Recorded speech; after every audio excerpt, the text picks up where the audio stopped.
Je vous en prie, asseyez-vous. Merci. Mettez-vous à l'aise, hein, n'hésitez pas, le canapé est là, il est fait pour s'allonger. D'accord.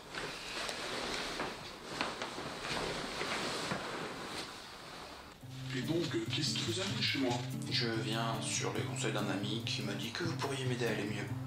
Oui, bien sûr, et il a eu raison. Car malgré la crise, mes prix n'ont pas baissé. Ce qui prouve la qualité de mes services, ne vous en faites pas. Et donc, pour quelle raison venez-vous? Problème de couple? C'est la crise? Il pleut? Vous avez des familias? Laissez-moi répondre avant de supposer Oui, je comprends tout à fait. J'ai la solution pour ça. Connaissez-vous la filmothérapie? La technique qui permet d'enrouler des jambons de cellophane pour les faire maigrir? Je vais oublier cette remarque et faire comme si vous n'avez rien dit.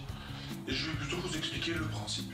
Il s'agit de parler de films ou de séries plus ou moins bonnes pour vous donner envie d'aller vous changer les idées, d'aller les voir pour certains, et pour éviter de consommer plus d'antidépresseurs que vous ne le faites actuellement. Et donc c'est pas moi qui vais parler, c'est vous. Je vous raconte pas mes problèmes. Vous savez même pas précisément pourquoi je viens ici. Détendez-vous, reposez-vous et imaginez, je vais vous parler pour notre première séance d'un premier film. Ok, d'accord. C'est cool. Pour ce premier film, laissez-moi vous parler des Crocodiles du Botswana.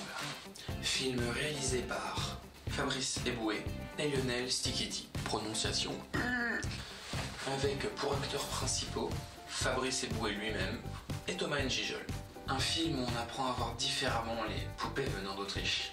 Dans la lignée directe d'un casse-départ où on prend plaisir à retrouver la complicité de ces deux acteurs. Plus drôle que son prédécesseur avec un sujet qui se prend moins au sérieux dès les premières minutes du film. Ce n'est pas le film de l'année non plus et pourtant on en vient rigoler toutes les 5 minutes. On en vient même souvent à se demander mais où est-ce qu'ils vont chercher tout ça quoi. L'histoire est simple, un manager raté décide d'emmener son joueur fétiche, sa pelouse d'or, dans le pays de sa mère pour qu'il puisse y répandre les cendres de cette dernière. Entre un manager véreux qui pense seulement à 3 choses, les filles, le fric et lui-même, un joueur de foot au grand cœur un peu paumé et un peu trop gentil, et un dictateur n'y connaissant rien en politique et en gestion d'un pays et connaissant plus le nom de ses crocodiles que de ses propres enfants. Nous voilà donc partis pour 1h40 d'humour avec une petite morale à la fin. Donc pour les points négatifs, je dirais un film un peu léger, avec des blagues un peu lourdes. Heureusement, ça ne gâche pas le film pour autant. Mon conseil, allez le voir avec des amis. Et éclatez-vous. Et donc voilà pour ce premier film. Vous m'écoutez toujours? Très bien. Je vais donc continuer en parlant d'un second film dans un autre thème. Pour permettre de savoir où vous en êtes dans la vidéo, voilà un petit quelque chose.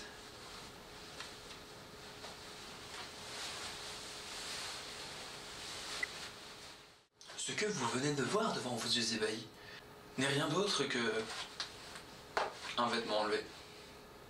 Cela vous permet de savoir où vous en êtes dans la vidéo. Première vidéo, costume complet. Deuxième vidéo, un vêtement en moins. Je vous rassure, il n'y a que 3 vidéos. Et j'ai plus de 3 vêtements. Hein. Go.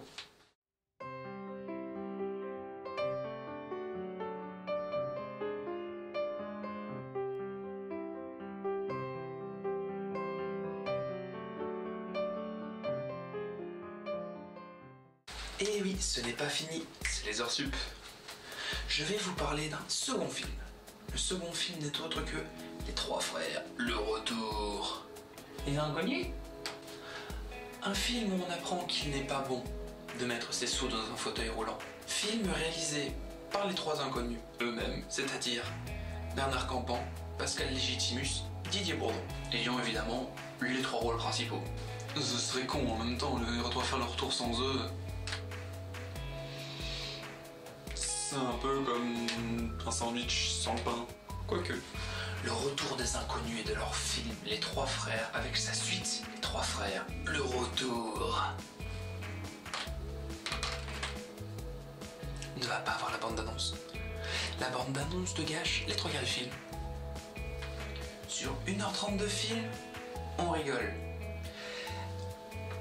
Pas tellement. De superbes idées, bien trouvées, un dégage yeux jeunes, assez comique. L'actrice devant jouer la Jones a une manière insupportable de parler à cause de son rôle, malgré son bon jeu d'acteur.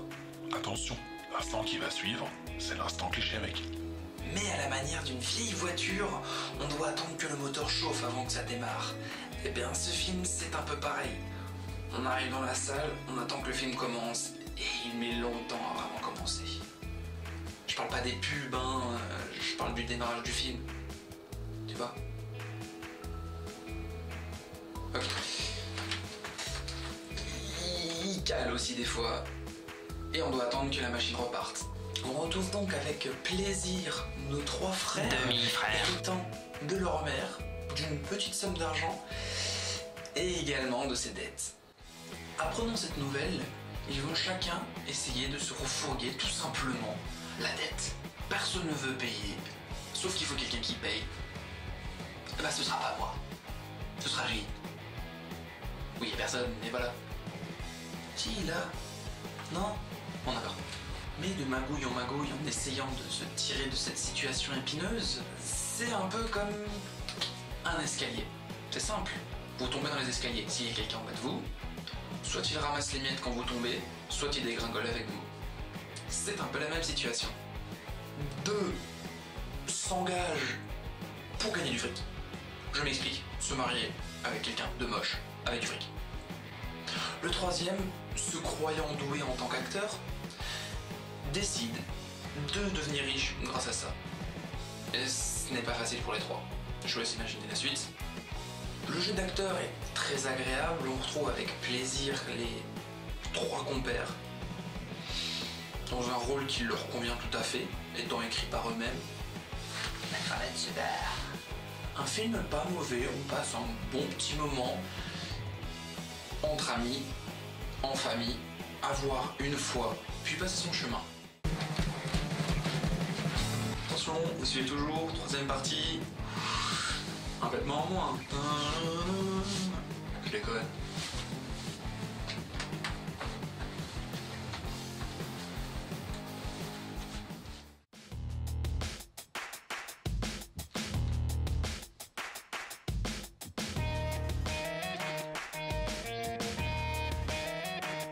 Robocop, le remake, 2014.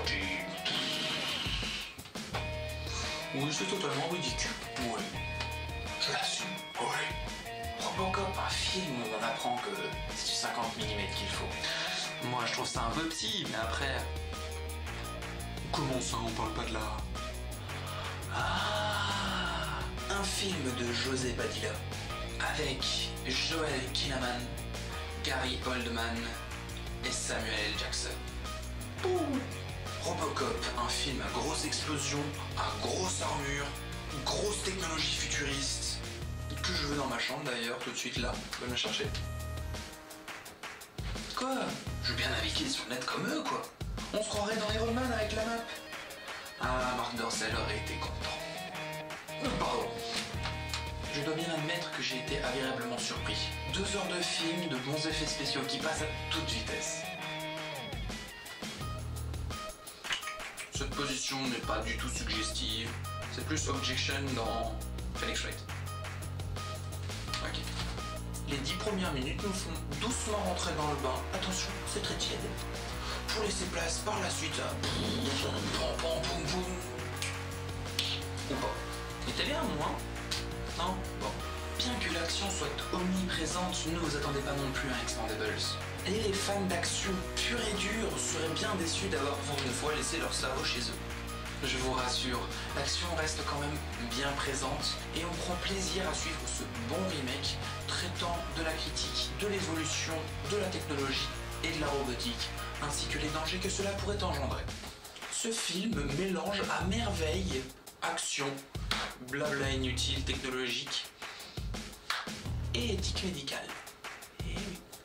Même si ce n'est pas le meilleur film de l'année, qui vient de commencer d'ailleurs, je vous conseille d'aller le voir.